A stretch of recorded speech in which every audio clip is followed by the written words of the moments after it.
দেওয়ান তারটিয়া গ্রামে প্রাথমিক বিদ্যালয়ের শিক্ষার্থীদের কেউ ঝরে পড়ে না। পারিবারিক কারণে পিছিয়ে পড়লেও লেখাপড়া শেষ করে তারা। পরিবারের গ্রামের সবাই শিক্ষার প্রতি বেশি মনোযোগী হয়, কোনো শিক্ষার্থী ঝরে পড়ে না বলে মনে করেন এলাকাবাসী। মনির হোসেনের তোলা ছবিতে দেওয়ান তারটিয়া গ্রাম নিয়ে মুস্তফা মল্লিকের ধারাবাহিক রিপোর্টের আজ রয়েছে তৃতীয় পর্ব। গত শতকের 50-এর দশকে এই গ্রামে শিক্ষার হার শতভাগে উন্নীত হয়। এরপর থেকে শিক্ষায় আর কখনোই হোঁচট খায়নি দেওয়ান তারটিয়া গ্রাম। গ্রামের মুরব্বীরা বলেছেন, কারো ঝরে পড়ার সুযোগই নেই। তার খোঁজ খবর নেওয়া হয়, সেখানেও দিতে পারল না। তার গার্জিয়ানকে উদ্বুদ্ধ করা হয়, তার কোনো সচ্ছলতা আছে কিনা, কাপড় চোপড় আছে কিনা, সে চিকিৎসার ব্যবস্থা আছে কিনা, এগুলোর দিকে লক্ষ্য রাখা হয়। এই গ্রামের জন্মগ্রহণ করা পড়ার মতো সময় এসেছে, এদের ঝরে পড়ার সম্ভাবনা নেই, ভর্তি হয় না, এরকম কোনো রেকর্ড নেই।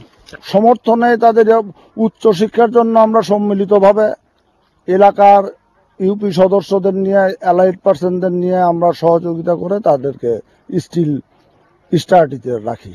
আমরা 100% ভর্তি এবং উপস্থিতি নিশ্চিত করতে ওই এলাকার লোকজন এর সাংঘাতিকভাবে আমরা। তারা বলছেন, সরকারের দিকে না তাকিয়ে যার যে সামর্থ্য আছে তা দিয়েই কাজ করেন তারা। যে কেন স্কুলে গেলেন না, কেন কি হলো, কেন আত্মীয় কুটুম বাড়ি গেলেন, কেন ছুটির দিন যাবেন, শুক্রবার ছাড়া যাইতে দেবো না। এরা নিজেই এই সভাপতি সাহেব নিজে স্কুলে আসে, আসলে ছাত্রঘরে প্রশ্ন ধরে এই করে, লেখাপড়া এই করা। এই শিক্ষার প্রতি খুবই উৎসাহী, আর যে কোনো অর্থহীন ব্যক্তিদের অর্থ দিয়ে সাহায্য করে, যাতে শিক্ষার তারা পথটা নষ্ট না হয়। সব মুরব্বী যারা আছেন তারা খুবই বিদ্যানুরাগী এবং আমাদের খুবই উৎসাহিত করে। প্রতিদিনই তারা আসেন, দেখেন আমরা কেমন করে পড়াশোনা করাচ্ছি। দেওয়ান তারটিয়া গ্রামে গত কয়েক বছর একটি শিশুও শিক্ষা থেকে ঝরে পড়েনি। এমনকি নদী ভাঙার কারণে অন্য কোনো গ্রামের অধিবাসী দেওয়ান তারটিয়া গ্রামে এসে আশ্রয় নিলে তাকেও বাধ্যতামূলকভাবে প্রাথমিক শিক্ষা নিতে হয়। দেওয়ান তারটিয়া আর তারটিয়া দুটি পাশাপাশি গ্রাম।